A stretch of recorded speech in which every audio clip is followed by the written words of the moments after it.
Socialism is coming. So how radical is Jeremy Corbyn and his team? He's a genuine socialist. Take from people what they can afford in order to give that to people who need it. So in other words, from each according to their means to each according to their needs.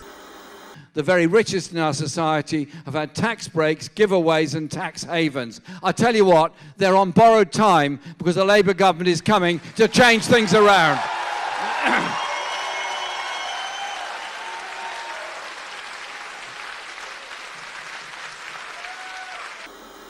So the solution is this. The solution is a Labour government, but a Labour government which fulfills our dream. And that dream is this: a socialist in number 10.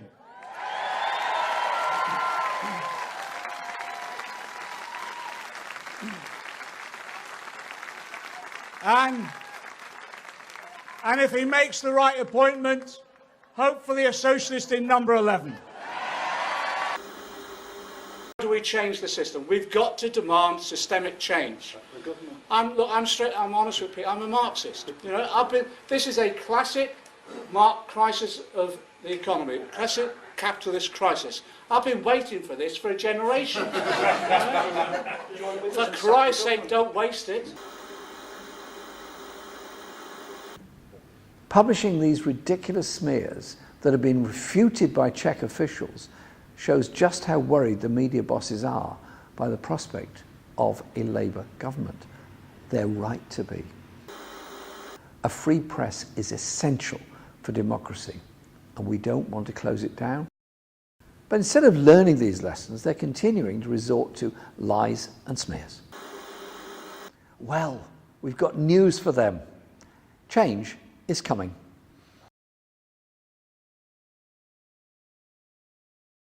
The People's Republic of China, the world's most populous country, was proclaimed a communist state.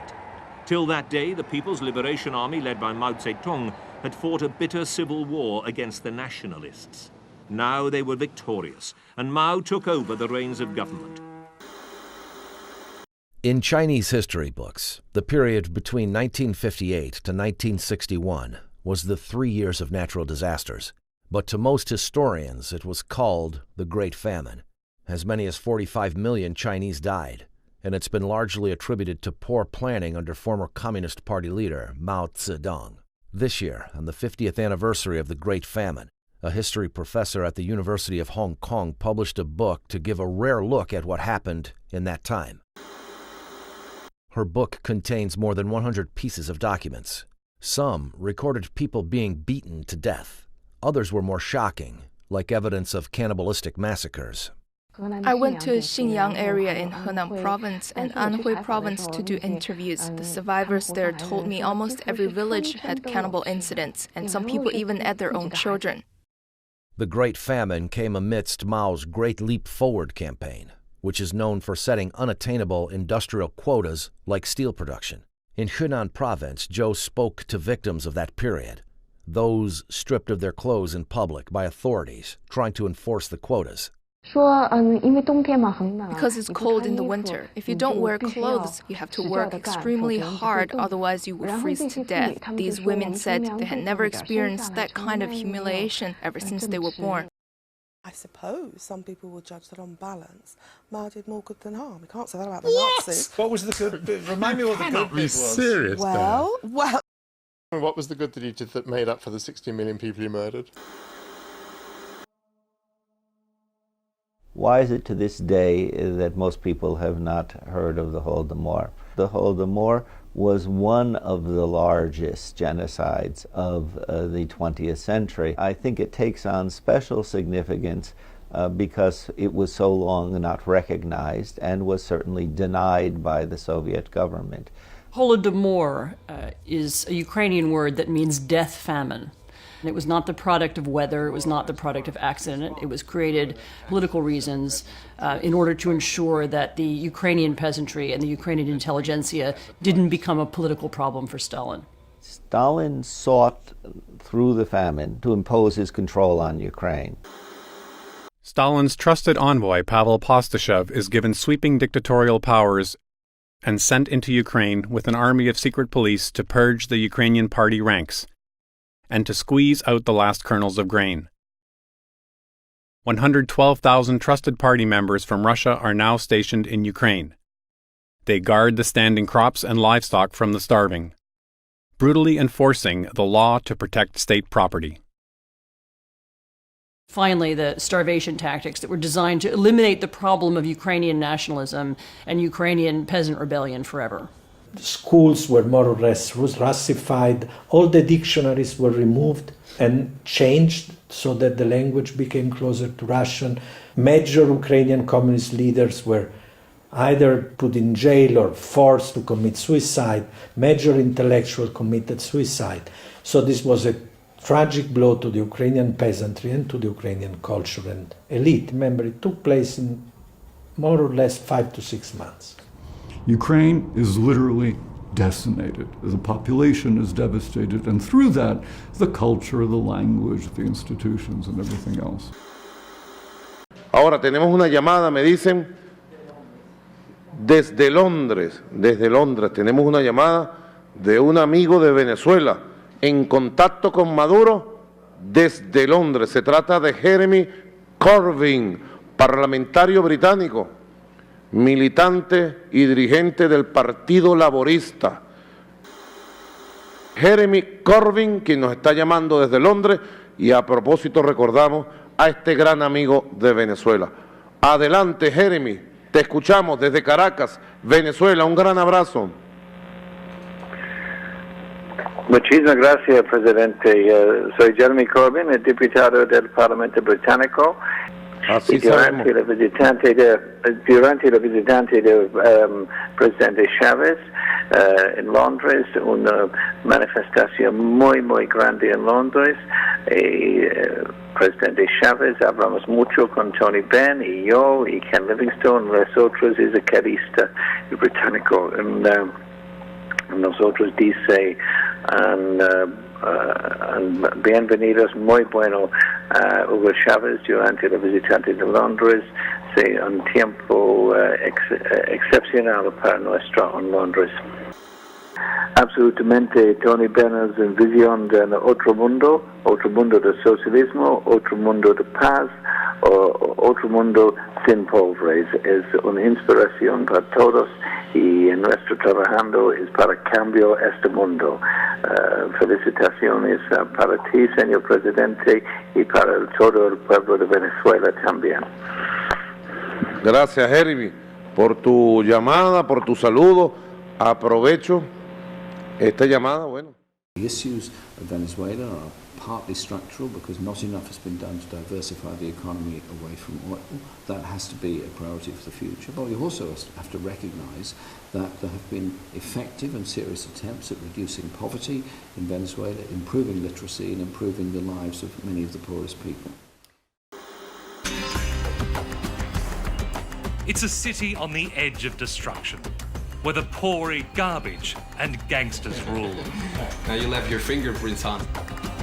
This country has more oil than Saudi Arabia, but under populist presidents, it's blown the lot. It's broken. It's absolutely broken. Listen, it's so amazing what is going on in Venezuela and so unnecessary. You can't believe it. We drove through the mountains from Caracas to Valencia to meet a doctor here determined to show us the horrors that lay inside a hospital controlled by the iron fist of the government. I'm driving for more easy access to the hospital. So if you take us in, it'll be easier for us to get in than if we drive. Sí, claro. He and his fellow doctors earnestly and deeply want to get the word out about how bad the situation is. He doesn't want his face or name shown, but is determined to show us what is going on inside the main hospital for this city of 2 million people. Your room right here. And you can see dozens of people outside and a lot of trash that's built up. More patients being brought in. We follow him into the pediatric ward. Hospitals provide two things. They provide the bed and the doctor. Everything else has to be provided by the patient or their family. And that's what's so incredible, down to the surgical gowns the doctors wear and even soap to scrub in. Fever? ¿Por qué tiene fiebre? And then we saw these children. It was already 11 o'clock at night, and all of them were moaning,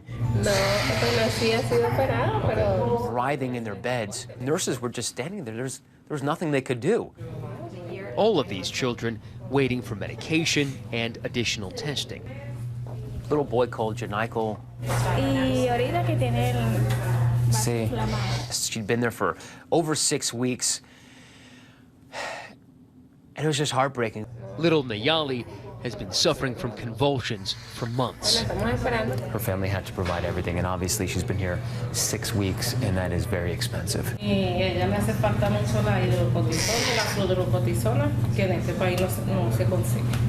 As we're trying to leave, somebody pointed us out. Gracias. And they said, those guys are filming. Another guard closed the door to make sure that nobody left. They demanded our GoPro, iPhone, and started asking us what we were doing. We said, we were doing a story about the suffering of children. Reporting is not a crime in Venezuela, but they can make it a crime, and that's what they did.